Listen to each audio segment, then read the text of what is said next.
Elevated Grapes Podcast. Elevated Grapes Podcast. With your host, Sethi. Your host, Sethi. And Stylist Rashi Bindra. It's time to get started. Let's talk fashion, shall we?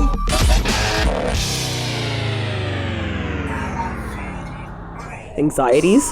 Yes. So in some ways, real things aren't talked about, but they're expressed through art and creativity, which is really cool. But then when you try and talk to them, they're kind of quiet or they're a bit odd, which is interesting. So I think that's where it's opened up a lot more, is that people are exploring not your regular courses of action for jobs and lifestyles. Totally. They're looking at different avenues. Like, it's okay to want to be an artist and make that a career and build something out of it. You know, that's an okay profession. It's before it was almost, you're also taught that it was shunned upon. Like, you shouldn't be doing it, right? Oh, now it's the norm. Be a lawyer. Like, the standard, crap you do all the time. Like, but now it's okay to do other things. It's okay to explore and build be a gardener and build a business. Yes. It's okay to do different things because you enjoy it.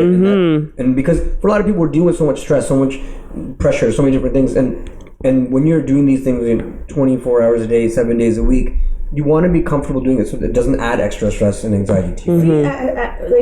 And this is gonna sound very crazy, but I almost find like we created this world of additional stress and pressure, and now we are kind of going back in trying to now find ways to relieve, to manage through it and deal with it. Pressure. Oh, 100%. We're the ones who have done this. Well, we're like the electric age, that was a lot of like consumption. Then we're in the age of information, which is like everything is thrown at us. Now I feel like people are heading to enlightenment. I'm hoping, a little bit more. We are seeing more of it. I'm hoping. Yeah. I'm hopeful. Yeah. I think we are, because and I've said this before, as much as this whole social media, Instagram world, yes, it's opened doors. I'm not saying it's not given us exposure to what's happening globally, and I do give props to that, but it's also, that is what has created that whole for sure anxiety and for sure, and that I want to be liked and popular and depression and all these self-esteem issues, really. And now we're finding ways to overcome it. The good thing about that is people are starting to talk about the mental health issues, which is a huge deal for me personally. But I also find it ironic that we got ourselves to this point. Now we have to push everybody to talk about the same thing, but at the same time, you don't want it to be buzzwords. How do you make that be like authentically, like this is actually an issue that we need to do something about? Right? So it's like a weird circle, like a squiggly type circle. Totally, which is like real life. Which, exactly. There's no direct path, as you can see with them. Well, I talk a lot. Sorry, go ahead. No. I was just gonna say, I was gonna make one observation. It seems, yes, you enjoy the storytelling piece. Yes, you enjoy, you have different passions, and you really focused on them, and you took different pieces from different aspects of your life and built these different projects and got your different jobs. But the bottom line of what you still did is, but you still did them. Like, you didn't wait for them to happen. When it came to finding your internship, when it came to looking at specific jobs, when it came to approaching different associations, like, you didn't, or different people to work on your play with you. Like, it wasn't like, oh, who am I going to call and how am I going to make this happen? It was like, okay, I'm just going to call these people and see what, essentially what you said in the beginning, like, you'll just pick up the phone. Yeah. So was that something that, like, let's talk about that. Like, was that something that was learned? Was it something that just came naturally to you? Was that something that you feel you had to like adopt as a behavior? Like, how did that sort of build? I mean, I would say it's been a journey. It's a big piece of your success. Yeah.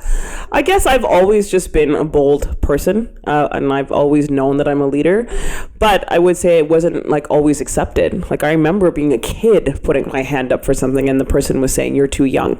So I remember feeling sad about that and kind of feeling embarrassed because I wanted to do more. Yeah. Why is that age a limitation? I don't know. And I remember being loud, and my mom used to always be like, you're I'm too loud, I'm the ringleader, and so even at work, it took me a while, like almost 8 years, to have the leadership that I do. And a lot of it was just me, first learning the ropes and then, finding my way, but then sort of saying, no, I'm just going to go do this and show you why you need to listen. And you gain that trust and that respect, and people start to know you for that spark that you have, Yeah. right? In wanting to make an impact. Yeah. So. I think it's just like, honestly, it's like being a visionary. Like there's no other way, you know, Yeah, it's yeah. like when you ask me about the blank slate, I see visions, you know, I may not know what that looks like, but I'll see things like high level things like, oh, what if I went after a director X? Oh, I think I could see this, like something's going to come from this. I just see it and I trust it. And it may not always be perfect, but I go with the visions. Yeah, I definitely. You don't know if it's going to work, but unless you try it, you don't know. Totally. And it's hard because now I have to learn how to do the opposite. Because I can be so bold. You have to learn patience. Like I see this energy woman healer, amazing. Her name is Mina. I'll tell you all about her. She's helped me a lot just to sort of be patient. Like, and she'll say to me, Umbereen, you're young, you've done a lot, be patient with yourself, like let things happen. Because I'll be like, no, I'm going to manifest it on January 31st and I'm going to sit here. And then when it doesn't happen for whatever reason, because you create a resistance, like it's that special formula for manifestation. I'm trying to learn how to let go. Mm-hmm. And that's the hard part. That's the hard part. It's easier for me to actually, go after people and show them my visions. It's hard when it's like, they're not picking it up right now, because I've also always been ahead of trends. Mm-hmm. Mm-hmm. And honestly, like I've always been ahead of things because I just see things happening. It's not an egotistical thing. It's just because I bring, maybe like a social work perspective, because I'll look at. It's your vision and your storytelling. I'll be like, this could work in this. Pharrell Williams, I was trying to approach Pharrell Williams since 2013. Mm-hmm. It's 2019. Pharrell, thank God, is curating, a condo, Minium artistic space in Toronto. Now, like things are shifting, but I was trying for 5 years to bring Pharrell to Toronto, and he did a show here. This is not a toy, but I was like, he's going to be great. I just knew it, and I still know it. Yeah. And I won't give up. But that's a type of thing where, you have to be patient and you have to learn how to let go. Yeah. Well, right? Because I think one of what people don't realize is that, yes, you're saying that I want to manifest this. Mm-hmm. You're expecting it, that because you are thinking about it every day and you're trying to work towards it every day, it's supposed to happen now. Mm-hmm. When, to your point, it could happen 5 years. It could happen 5 years from now. 6 years from now. You just never. It's like when you're ready. So when you hear things like have patience or slow down, like even from the healer that you're speaking with, how does that make you feel? Because I feel like it's not you. Sad in a way, because it forced me to look at me outside of the things I do. Right. But if you were that way prior to these conversations, maybe some of these things that happened for you in your life wouldn't have happened. Absolutely. So I think everything I've done to this juncture has worked. Right. Now I have to learn how. So why would you give up on that now? Well, because I get frustrated when things don't work as fast as I do. So do you think it's changing the way you look at things, or changing the way you manage if they don't happen when they want them to happen? Both.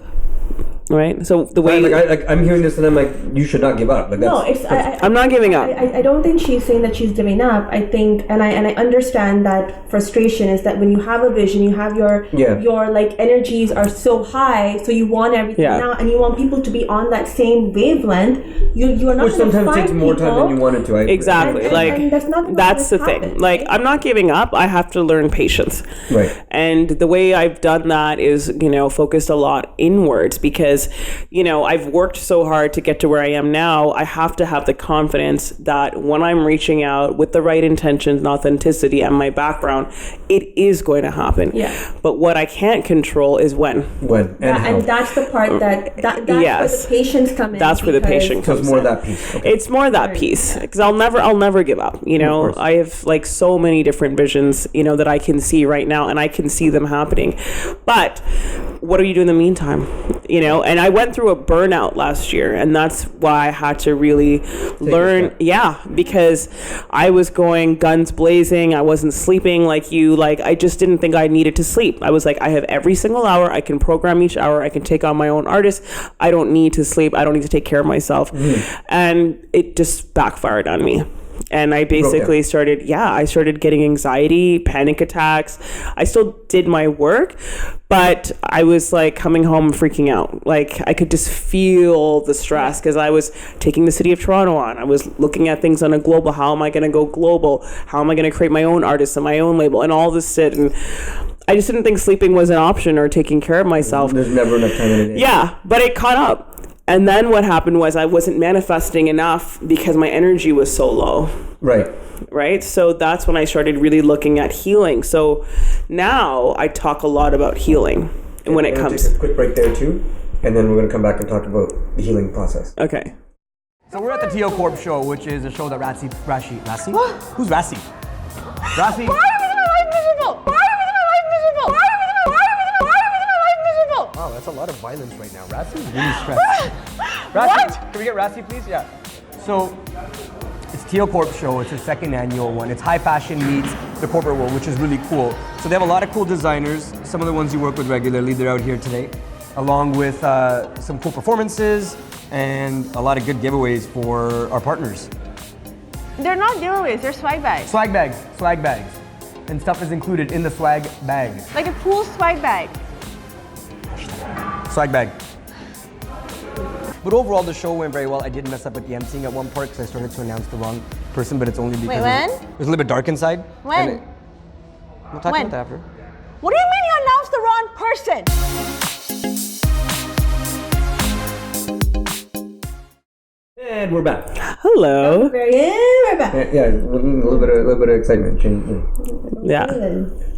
Come back in with a little bit of Come back to healing. little bit of power, because we're going to talk about healing. So Yeah. power. Okay, Minion, let's go. Just Minion on the podcast, show. yes. I love minions. First of all, there's 2 minions, so if you're going to address a minion, address the whole team of minions. Okay, but not her. No, there's one sitting over there behind the camera. Yeah. Hey, Minion, how's it going? Hi, minion. There you go. See? Don't Okay, they wear so- black and yellow? Black and yellow, black and yellow. Yeah. They're like, You know what it is. own that. Own that. I love that song. So good. See? Don't you feel cool right now, being a Minion? The both of you? Uh-huh. That's what you have to say.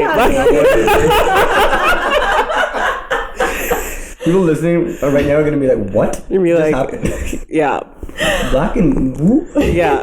What color? Why? They're gonna have to Google it. Writing down, Black and they're We're writing gonna have down to colors. Google it. They're gonna write down colors. Like Yeah. what it is. What is it? Mm-hmm. All right. So let's talk about the healing that you went through when you had this Burnout. burnout. Well, it's interesting because a lot of people have been burnout. Of course. So whenever I go through something and I get Especially visionaries. I find that people that are, yes, they have these different ideas. They have these different things they want to accomplish, and they're so passionate about it.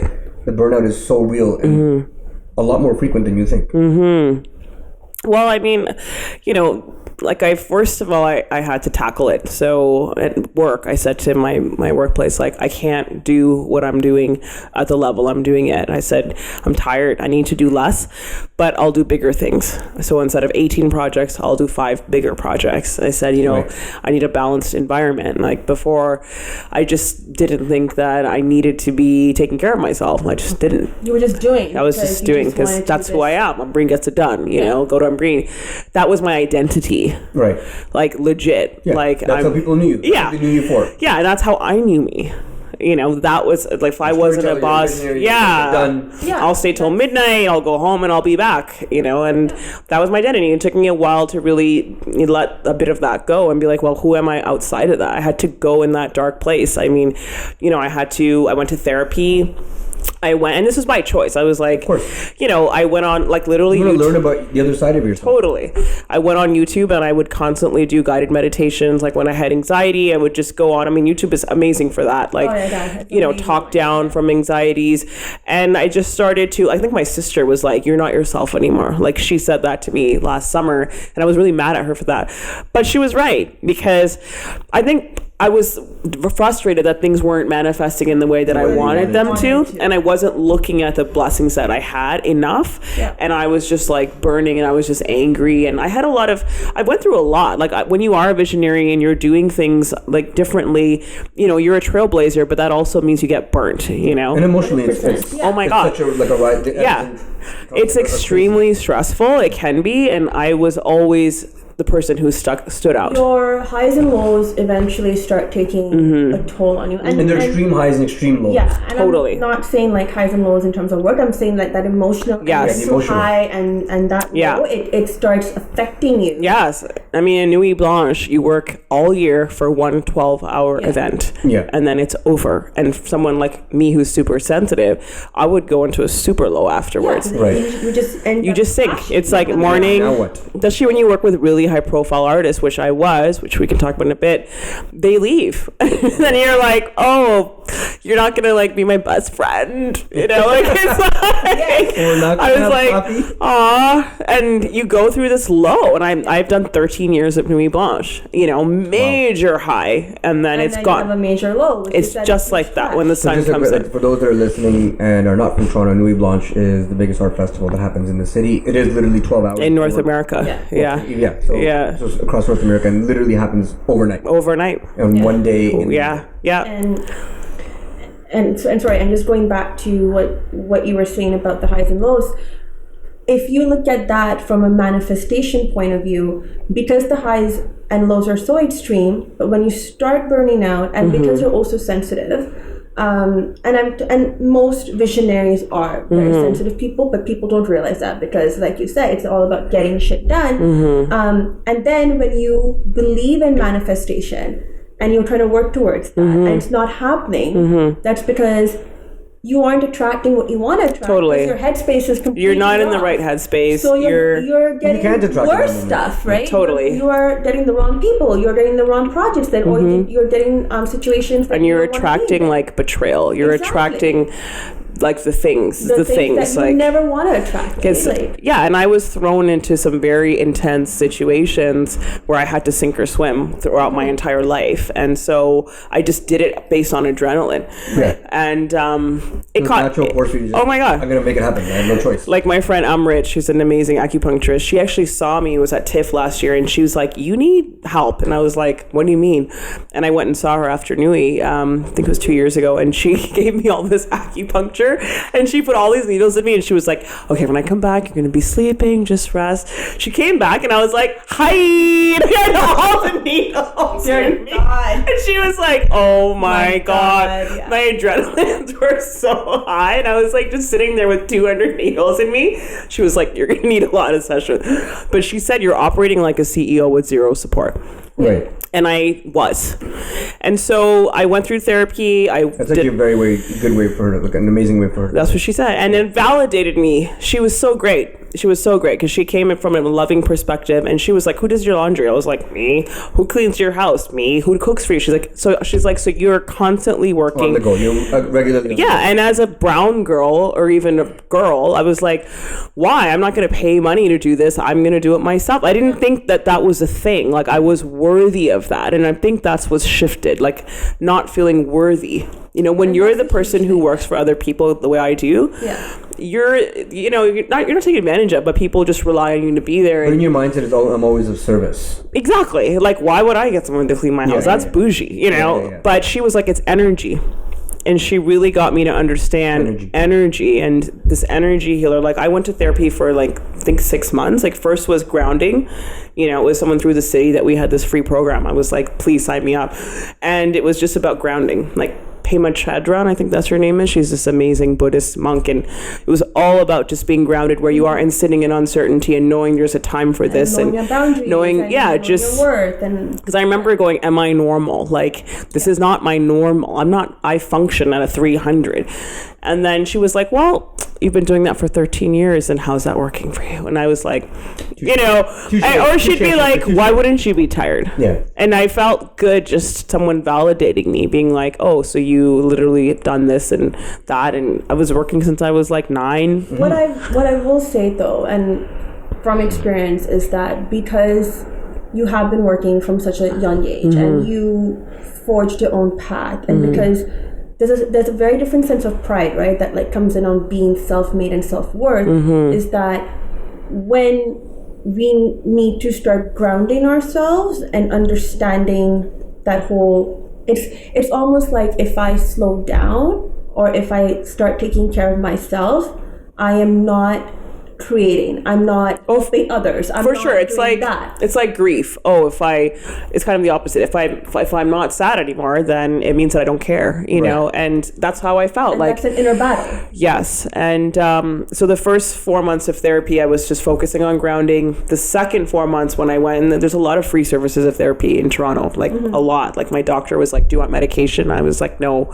and then I said, "You know, I'll go to therapy." So she referred me to someone, and we talked a lot about validation and identity. Like, you have been carrying this burden, you know, on your shoulders since you were a child. Like, you sort of change, you know, what a social worker looks like, what an artistic producer, what a curator looks like, all the things, playwright. I didn't know how to do this shit. I did it all on my own, through guesswork. I was a therapist for a while too. Like, I was working in clinical settings in York University, all that. I just got, you know, the best thing what my supervisor said was just sit and learn. Like, you can't screw someone up. People are resilient. So I tried. And so this therapist, she was super cool. She validated me, validated. Like, you know, like, you've gone through so much, like, and then who are you? Like, she asked those raw questions, and honestly, I'd be like, I don't know. Yeah. And I was like, that's so cliche. But it was the truth. But it's true, yeah. I was like, well, I slowly started thinking about, like, and at one point I just stopped reading, I stopped watching films, I stopped doing everything because I had thought, well, then now I need to do the opposite. And I remember her saying, but you enjoy those things, like, but you love watching films about astronomy and, like, you know, like watching Eat, Pray, Love or listening to podcasts about ancient Egypt because that's what I do. And she was like, but you love them. Like, so she, like, very tactfully supported me during the time that I needed it. And then my uncle, who's really close to me, passed away this year. So I dealt with grief, and he died in front of me in the hospital. Oh my goodness. So that, in a sense, traumatized me, but also woke me up. Because that's when I was like, okay, life is actually a thing. And now it's time to start living. And I remember seeing a very human, like, perspective of people after he passed away, because I thought everybody was just kind of mean and grumpy for a while. Like, I was like, everybody wants the thing out of me because I was just burnt out. But after my uncle passed away and I actually started talking to people about it, I saw how kind people were. Like, every single person showed me kindness and started opening up about their stories. Every artist I talked to, every person, like, even in the hospital, like, and it really gave me a new perspective on life again. I was like, whoa, people are actually good. They're inherently good, and we're actually all going to die. So when you talk about losing someone, people actually look at you and go, oh. And I started focusing on that, like, okay, what is this thing about? And honestly, it's a year later. I think I had my burnout 2017 or 2018. And now I'm focused on healing because I feel like I've come, like, God, all the journals I wrote in, like, my anger from when I was a kid, I was like, okay, I'm going to do the work.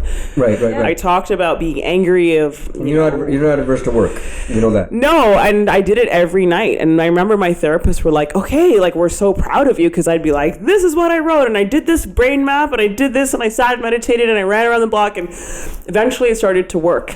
And I'm actually proud of it now because I feel like I've seen the dark side of mental health. I've been through all of it. And now when I talk to artists, I feel like I connect with them even more. It's a whole different level. A whole different level. If you're able to open up about those sort of things, they're a lot more easily able to open up about those things. And this I do believe in this, is that as an artist, when you create, there's always some sort of pain associated with absolutely you that it's weird, but that's what pushes you to do better, and that's how you end up creating. So when you go through your own darkness, and I find as a human, there's not just one point in your life where you will go through darkness. You will go through certain stages of your life where you will break down all over again and go through that same rabbit hole, but maybe in a whole different level, as much as we don't want to. But in cases where I do believe people who are meant to be extraordinary, that is what pushes them. Because once you understand your own darkness at different stages, at different levels of your life, then you come out, not only are you appreciating what's around you, but because you appreciate yourself, when you demand certain things, when you have your own standards, it comes to you. And you start getting that, because you also know your worth. You also know what is like, who are you outside that work Yes. artist box? Yeah, like what's your shadow self, or What do you stand for? Yeah, What's and so important to you? and depression is scary. Like when you feel nothing, like grief, I like everything is like a blur, and you feel nothing, like this void and just sadness. And you can't fill that void, no no, matter what you do at that point. so now I find that I focus a lot on healing. So in the art world, we can all get stuck in the dark side. I listen to slow jams over and over and over. But you love your reggaeton. Right, reggaeton. Like I said, it makes me feel good. Yeah. And even in visual art, there's a whole, especially after Trump, every single artwork was about darkness, darkness, darkness, darkness, and you can get stuck there. Yeah. Now whenever I work with people, I try. I also think that it's easy for people to relate to, even though they're not willing to talk about their inner darkness. When they see something that represents Totally. feeling, they relate to it. Totally. But what happens is, and you can see it in the industry, people die. People are dying, right? Depression, alcoholism, because we're sucking the life, I think, out of people in the arts and the industry. Like, I don't care, music, chefs, theater, fashion, you see, you are creating. Yeah, you see suicides left, right, and center. Yes. Yeah. And so now my whole manifesto, or is that, yes, I think it's important to talk about all that, but it's also important to add a little bit of light. And it's important for the artist, and it's important for the people. Yeah. So I always try and bring that cognition in what I do now. And it's not bad. It's not that we're not making deep work, but we're introducing hope and making room for joy. Because forever I would just be like, I'm not gonna think about work that's just about joy. That's just so blah. It's not serious art. But it's like, it actually is, because the world needs that right now. Like, the world needs healing. Yeah. That's exactly where we are. If you relate it to your personal highs and lows, it covers that. Yeah, otherwise you will die. Yeah. Or you'll walk around lows, right? Yeah, or you'll walk around feeling like a zombie, and you're not feeling joy, and that's against our birthright. Like, we didn't come here for that, and so that's sort of like the angle that I work at now, and I feel it's cool to be able to talk to people about being burnt out and grief and going through shit, and 99% of people have gone through too, no matter who you are. 100%. And meditation is a huge part of that. And that's why the work with X is amazing too, because he's on the same tip. Like, there is a shift happening. Right. There's a shift happening. And then to your point of manifestation and attraction, you attract people, and you start attracting the right energies around you. So even though you don't see it right away, you just never know what that person or that sort of circle will start leading you to the other stuff that you want to do. You may just not know it yet, but totally. So. Like, I think I had to go through all of this stuff to be able to tell this side of the story now, and be like, well, what about healing? Yeah. So what is next for you now that you've gone through this? I was gonna ask that. Stole my line. Hold on, we're gonna take that back. I didn't ask a question. Rashi, please go ahead. Ask your question. She didn't know the sentence. Well, then don't interrupt. Let her answer. I mean, I love working with disruptors. I love, doing things with music, art, fashion, design, contemporary art, social justice, all in one, on a fucking massive scale. Like, that's just what I love to do. So at the city, I'm gonna continue doing that for while I'm there. I think I still have a couple more years left, and I'm going after massive. And you're enjoying it. I do. Like, I love. You changed the way you work, though. It's not like a million projects that you're doing. Yeah. I'm doing less, but bigger. Bigger projects. Yeah. And I want to work with people who are powerful and influential, not just because they are, but because they can open doors and their message goes further. Their message, yes. I've been, flipping pancakes and things since I was 12 years old. Now I want to be able to work with real people that make change, so that we can just do the work. Yeah. Right. And it's not the struggle. Let's get the message out. Yeah, let's do cool shit and make healing cool and make introspective and cool and reflection. Every single artist needs this type of analysis, and the world needs that. It needs to be cool now, to be like, all right, I'm sad, but now what? And this is how you get through it. And so I want to continue while I'm at the city, continue to doing that. And I'm exploring people in fashion now, because I don't think I've done a lot in fashion. So I'm excited about people who are in that world. Music is always something I love. Like what I did with X and Drake and Floria, I loved it because people in music think grand and do things on a Yes. massive Yeah. scale, and they tour. So I want to do public art. I want to merge public art in the concert stage. So basically, What does that mean? so like with Director X and I, we did Death of the Sun, and then when it went on tour with Drake, I really saw the power of like, oh, this was an artwork that was free, and millions of people came to it, and then now it's going on a global tour, and it's serving this purpose. And I was like, how do I keep doing that? Like, how do I? So explain Death of the Sun. Like, what was that project? So again, it was that voice that came to me out of nowhere, that when I was thinking about like, how do I change the game and bring somebody in who I think will attract a new audience but also represent culture in a new real way, X just came to my mind. And I didn't really know him at the time. Like, I saw him in passing at a club, and a friend of mine said, "Do you know who that is?" And I was like, "No." And she said, "That's Director X. He's changed the game." And he was wearing these cool glasses at the time, and I was like, "I like your glasses." And he was like, "Thanks." That was it. And then I was at a party, and this random person was there. Not random. She was there for the same reason I was. It was fate. Her name was Flo. She's beautiful, long black hair, Asian woman. I approached her and I said, "Do you know Director X?" And she said yes, which was totally random. Something told me to ask her. And I said, "Do you think he'd be interested in doing a project with me in contemporary art?" And she said yes. So like 3 days later, I met with Taj, his manager, and we sat down with Axe and we talked about wanting to change the game for those reasons. Like, are there people of color at the table? What are the stories that are being told? Who tells those stories? Like, people in power, like mostly white people, like mostly straight white people. Like, it's, Right, it's a specific demographic, yeah. Exactly. I just read an article by Pharrell in GQ where he was saying the same thing, like, who holds those grand narratives and how do we change them? And that's the same conversation I had with X, and he was 100% with me. He's on board, yeah. And I told him my story. I'm from Scarborough. I'm a social worker. This is actually where I come from, Tuxedo Court. I worked my ass up to get here. Are you with me to, do this? And he said yes. Mm-hmm. And I think telling my personal story that was authentic, that made the big difference. Helped, yeah, because he doesn't know who I am, So I think we were supposed to meet for an hour. We ended up talking for like 4 hours. And then he agreed to go on the journey with me. And it's a journey. Right. And I will say that with every project I work on, it's a journey. And it's just as important, if not more, than the night of.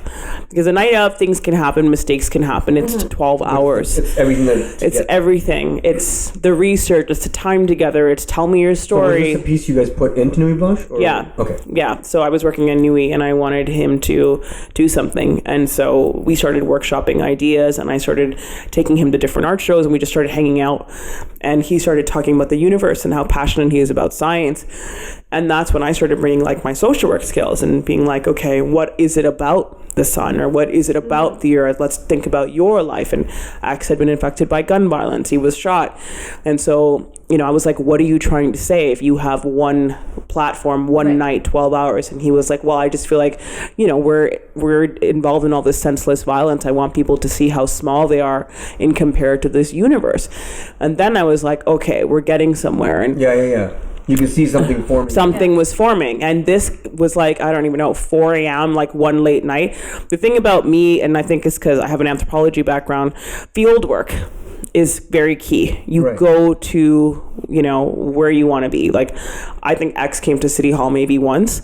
I would go to his studio. I would go to his parties. I showed up at everything. Which is what we were talking about. Yeah, and we used to workshop things until 2 a.m. Yeah. He sometimes started at 2 a.m. Yeah. And and so one late night, I was pushing him, and he was, introspective already, but then he said, yeah, I really want to say this. And then I said, well, what is it? Like, if you could have one thing in the universe, what would it be? And he said, the sun.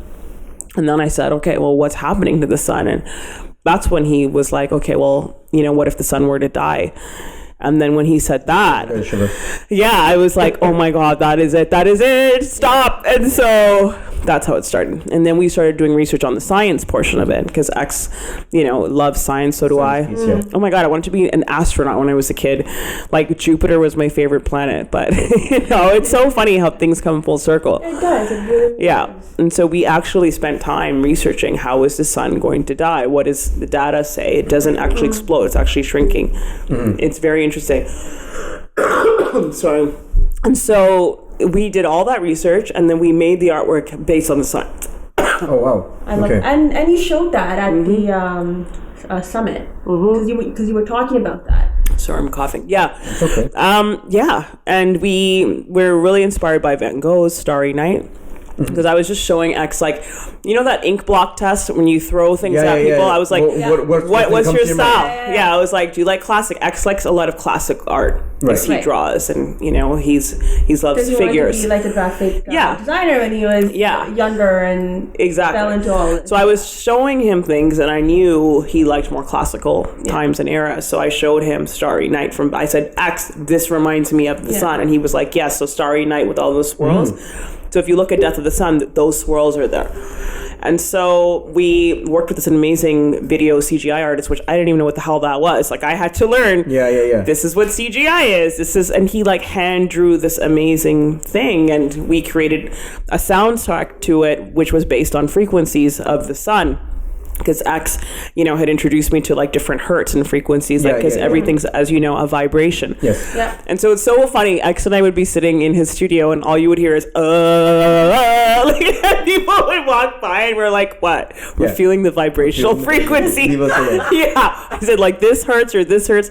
So we made a frequency, and he got do you remember was it last year when that thing came out where there was like a vocal thing, and then some people would hear one thing and the other people would hear another? Oh, I didn't hear that. Do you remember? No. I'll dig it up right now, send it to you. I don't remember what it was called now, but that was essentially, it was frequencies, because people hear at different frequencies. Right? So like I compared it with someone I know in the music world, and I hear lower frequencies, so I would hear one sound, and he would hear the other, and I'm like, we're not hearing the same thing, and explain how we look at music too. When we look at music, he'll hear certain sounds, I'm like, I don't hear that, dude. Like, I don't know what you're That is so interesting. But it's because I don't hear the frequency he's hearing. You might have your next project. That's so true. Well, it's kind of like synesthesia, right? When some people see color when... Yes. That dress thing that came out of the golden... The golden blue or something like that. Same idea. It's like it's the color, the way you see color too. Very similar concept. So our senses are not the same. No. And some of us we all have a sixth sense, but... Yeah. That is how in tune you are to it. Sorry, you were saying the Drake thing. Well, so then so Death of the Sun, and then that led into... Yes. So basically, long story short, we did Death of the Sun. It was a massive, massive success to all of our, amazing surprise. And I honestly think it's because we went on that journey. I think so. I was like hearing the story behind it. Yeah. Like, I remember X, like, showed me his wound on where he got shot. Right. Because we went through that day. And I remember, he probably doesn't remember now, but he was saying, like, when he still hears a loud bang, like, it's, So, you guys, like, very personal, very, like, you guys had, like, real, authentic conversations. I mean, we fought a lot, but we came to this amazing... We both visionaries. Yeah. Right? So that's going to happen, because those are powerful thoughts. Yeah. And that's there's a certain chemistry, right? Like, it's not going to work with everybody. This is my style. Like, I like to sort of dig deep with people to make these type of works. Or if we're going to show a work, how do we show it in a new way that has that meaning? So X, love him. He was so brave and committed to doing the work, and I'm so proud of him that he did it. Obviously, the world caught on, and then basically Drake had seen it, and while he was on his Boy Meets World tour in where were we? I think it was like Amsterdam. We got a call from his team basically saying that he wanted to bring the artwork on tour with him because he was looking for something to build. Yeah, to build that, and he had canceled what he already had, or he had adapted this to that show because he was looking for something, and he wasn't. He felt like he needed more, and he was on the phone talking to his mom, looking through his phone. He was talking to his mom about windows for his new house, and then when he saw the photo that X had sent him like months ago, this was like in February. That's when he took the photo.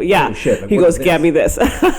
And then when he remembered that it was X and for the city and all of that, he was even prouder. Yeah, because then it represents his whole. Oh yeah, something even deeper. Yeah. And he was great. And so, like, going back to what I want to do next, I want to continue doing that. And to bring the artworks finding the right people to help build them. Yes. And having it all aligned. So why is the wife Pharrell? Oh, I love Pharrell. I feel like I know we've talked about this person because you have this have this amazing. Well, that's why I'm wearing his sweater right now. Absolutely, I saw that when I walked in. This is perfect. I feel like he was a pioneer from the start. 100%. I agree. You know, I Am Other was something he started to sell, and other was what I learned about in women's studies. You are the other as a female, like from a different culture, like different, you know, you're considered other. And he just walked to the beat of his own drum. He dressed differently. He acted differently. And I think even the music, his music, different frequency. So different, yeah. It's so different than what was being made in his time. And I feel like he blurred boundaries of music, art, fashion, spirituality from time, like from, you know, at least 10, 12, 15 years ago. Yeah. And so I feel like he is, you know, one of the pioneers, and he still is to this day, and he still stands for that, like human made, like everything he does is all about accepting people for who they are and celebrating them. And so I think, you know, he's definitely somebody who I would love to work with because he's a pioneer, and I can only imagine, you know, sitting with him and exploring, because he also has that journey. He has synesthesia, right? So he sees color, you know, and I've always thought about doing an exhibition with him on that. On color. Yeah, okay, color and sound. Quick last break, and we're going to come back with some closing thoughts before we end up. Yay. You just want to look at the camera and smile? I'm going to make a soundbite of the yay. Sorry, I know this is like a long convo. This is amazing. No, we love it. We're happy. I'm just worried about because you have not been like you're not feeling well. So oh no, I'm fine. This is fun. This is awesome. Right. Thanks for having me. And we're back, and that was all caught on, so we're going to use that. Yay! So we let Rashi usually have the final thoughts because that's just how it works, and Rashi will always say the final thought. Save the best for last. Even if you ask her or not.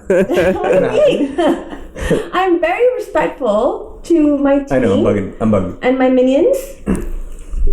Because she calls them minions. We talked about this. It's Wiz Khalifa. Sorry? It was Wiz Khalifa, Black and Yellow. Black and Yellow. Yeah. There you go. You know what it is. Yeah. She has no idea what lyrics are using. Yes, I do. You have to have the closing. I'm not that The closing track is Black and Yellow. Black and Yellow. That's what we're going to end off the show with. I was in high school when that came out. Look at that. Best song ever. You just Ever? I look. No, not ever, but amazing. I mean, it's a great song. Amazing song. I will still play it. I still like it. I still listen to it. But ever? No, not ever. Just for the record, all the old school songs you played on Saturday, we all knew what they were and we all were dancing to it. Oh, for sure. There you go. 100%. A lot of anger right now, man. That's not good on a sound. Better listen. So much sound bites. So I mean, you're working with the propel thing. So closing things. Like if you had to share one thing that's your driving passion through your new process, your new healing process, what is that? Like what is it that you see different now from before? Because the passion for your work and what you want to accomplish and your visions, that's not going to change. That's always going to be part of you. But what's changed, or what do you see now that you would tell yourself 10 years ago? I would say find your joy. Right. Because before I thought getting to something was finding your struggle. You know? Right. Like if you weren't... That's a very good way to put it. Yeah. If you weren't struggling, then, you know, it's not important. You're not worth it. They're not worth it. And it sounds cliche because it's true. Like it's when you're actually in a happy place, things flow to you better. Yeah. And you don't actually have to struggle. That's actually very, very true. It's very true. It's a cliche to sort of, you know, I think I read Elizabeth Gilbert who said the starving artist. She's like, please don't do that. And it's true. Right. You know, yes, you could make amazing work, but there's time for joy too, you know, from the pain. I think you can also create amazing work by being joyful and not being the starving artist. Because that is a cliche that you have to be in pain and you have to be really, really broken. Well, I think people have different motivations, right? Like whatever drives you to create is just don't miss the opportunity to create because you feel like you can only create under certain circumstances. And tell both stories. Like they need to be told, both sides. Oh, you both are like staring at me. Well, I'm just wondering when you're gonna jump in here because it usually happens on its own. I know it's just I mean, again, the whole prof crush thing happening. So I'm just like hearing her, and I'm just like, yeah, you're awfully quiet this time, which is interesting. That's because I'm talking too much. No, that's not it. It's to be honest, a lot of things that you were saying, they were like hitting home but in different levels, and I was just going through.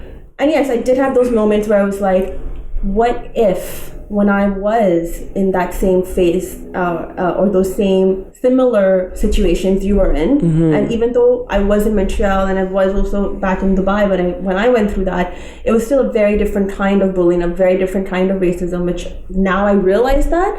But I sometimes look back at my life and wonder that, especially now when you were talking, that if I was given that self-awareness and mentorship and guidance at that age, would what I've been trying to achieve all this while, would I have achieved that 10 years ago versus trying to manifest this whole different life for myself now.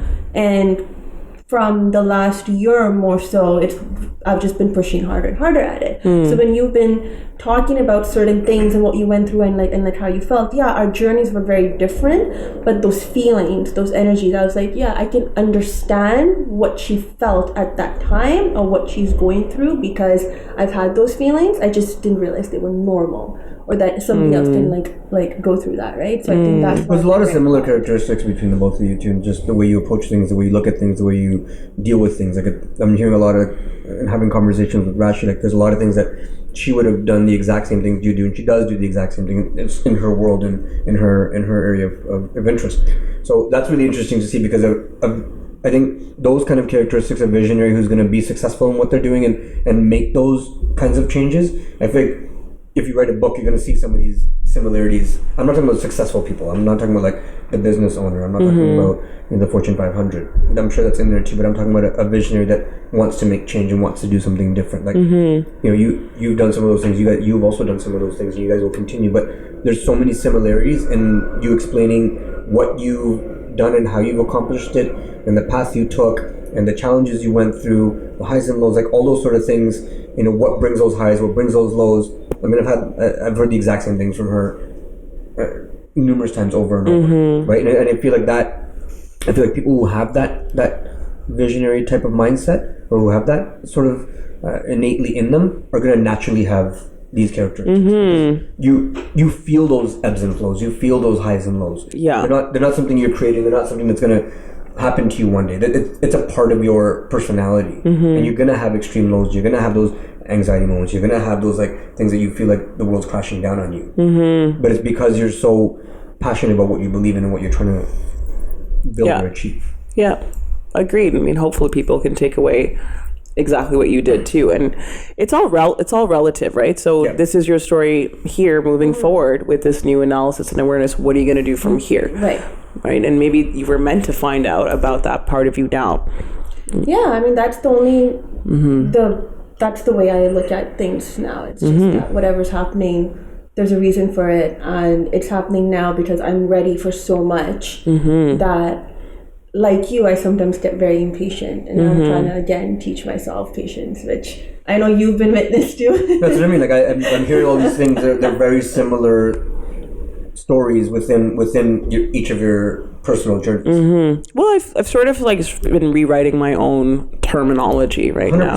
So I've just been being like, is it patience or is it confidence? I'm not talking about the words. I'm talking about like sort of just actually what you're going through. Right? Like words, again, you can describe them differently. But if you break down what's actually happening, that's what I'm seeing. Yeah, and that's what I would caution you to do. Don't look at it as impatience. Don't look at it like you need to develop patience. You have to develop confidence. That's the shift that I made. Right. I don't look at it like, oh, I had depression. I had oppression. Right. And I did. And I realized that now, because once I did a TED Talk, that's amazing, thank God. And once that happened, I was like, oh, I'm not feeling that emptiness anymore. And I think when you're the giver, like if you're a stylist, you're giving. If you're a DJ, you're giving, to other people's joy. People take. Yeah. And sometimes there can be a bit of oppression which comes from that. And and I started reshifting that narrative in my head, and that's what I'm finding is changing the energy, which is bringing in more manifestation. That's a very good way to look at it. Yeah, I think like we can all like when you're in that environment, or you accomplish whatever that passion is for you, and you've seen the effect of the work that you're doing, like that high, you can't imagine that. But that low, when you're sitting at home alone and there's no one to talk to about it. Oh my God. No one to share it with. Oh my God, it's like it's real. But the thing is, I think in these arts and these sort of fields, you wouldn't give up those highs to get to have the more normal life. No. Those highs, when you get them, you can't explain them. Yeah. And there's no other feeling like it. For sure. Sense of accomplishment, I think, is, and it's not about at that moment, that high is not about that fame. It's not about the money. No, it's not about that. It's yourself knowing that, holy shit, I created this. I was part of this. A part of it, yeah. Right? Whichever way. Like but just that feeling that... It's over, which is why I do Nuit, right? For like 13 years. It's crazy. It's a batshit crazy event, but you look around and you're like, oh my God, there's like 1.2 million people here. And what I tell people now is you have to know your why. Why are you doing this? What is your purpose? Like, I spent months doing work on finding my purpose, like writing down my name, creating like a vision map, being like, I wrote my own bio like a year ago and I keep writing it every year. Because it's all it's constantly changing. Yeah. And from there, what's my why? So I know I want to do large scale works that serve humanity with, some of the biggest people in the world who can change the game. Humanity always has to be part of it. Because if you don't have that, you're just kind of like my friend taught me, lost in the sauce. You're just sort of like, so you know what I mean? Lost in the sauce. No, you'll go to the top of the mountain, you'll feel alone. And that cliche is true too. And that doesn't mean it has to intertwine with your work, but it could be the stories you tell. It could be how you tell it. It could be your podcast. It could be whatever you post. Having that little bit of sense of humanity, that will keep you soaring high. And it keeps you grounded as well. Yeah, don't get lost in the act of it. Get lost in the why. Totally. Well, so final thoughts. Oh, you still have more. Oh, absolutely. Why am I surprised? Let's not scare her. I'm trying to make an impression. Be on my side here for once. You're awesome. So, final thoughts She's telling the minion to agree with her. What is that about now? I feel like this podcast is going to be like in 3 parts. We're talking a lot. That says something. But on a serious note, though, I was overjoyed when this minion here told me that you agreed to come on the podcast. Oh my God, thanks. I actually was, and I think when I introduced myself to you at Artscape, I was a little nervous, but I was like, I'm just gonna go. Awesome. I came, and I know that you were like trying to leave and all that stuff. So I was like, I don't want to be like a fangirl, but how do I do this without being like cool about it? Like I was literally second guessing myself. I know. Oh my God. I feel like I'm in high school having a crush, but then. While you were saying your a talk there, and this was before I even like actually met you, I was like sitting, I'm like writing down all these notes, and then I messaged him, and I'm like, I'm gonna work with her one day. I don't know what the fuck I'm gonna do. I have no clue, because she's an artist, I'm in fashion, like totally different worlds and totally different levels, and I messaged him, I'm like, I'm gonna work with her one day. That's all I said. I'm like, yeah, you probably are, because knowing what I know of Umbereen, knowing what I know of you, you have to find a way to make something magical happen. That's awesome. And then the fact that when he told me that you were going to be on our podcast. And I was so nice to you, right? We were so warm. God, you were like so chill. I was like, oh my God, I'm like excited. I was having a huge crush moment. Oh my God, that's so funny. Yeah. Well, I mean, part of the reason why I did this podcast was for Sagar, of course, but the other reason was for you, because I remember I'm like, oh, that's the girl who came up to me at Artscape. She's awesome. She's that random girl with her like jacket and bag, and I was like, hi. No, but it's true. When I saw your picture, I was like, oh, that's a girl. She was so nice. So, thank you. Yeah, for sure. It's both of you guys. So, Umbereen, thank you. This means a lot. Yay, my pleasure. Both professionally and as a friend. Of course. I feel like we're closer. Right? Well, yeah. I'm going to interview you next time. I learned so much about it. I'm going to interview you next time. We're going to do the other way around. Yeah. We're gonna that'd be fun. We'll let Umbereen lead. I'm going to be like, picture this. Yeah. Tell me what your bedroom looked like. Close your eyes. When you were 8. When we do that, can we please make it a drinking game? I will pay you for that. If we're doing a drinking game, it's not going to be on air. I'll tell you that much. Because then offline, the stories will be different. So that's it. Thank you again for joining us. We'll be back next week. Thank you to Umbereen, and we're out now. Peace. Yay. That was so fun. Hey guys, thank you for watching that podcast or that video. If you like what you hear and you want to hear more of us and see some of our behind the scenes stuff, subscribe below. Yes, hit that little red button thingy that's over there and hit subscribe and keep following us for a lot more cool fun stuff. Thanks again for tuning in. We'll see you soon.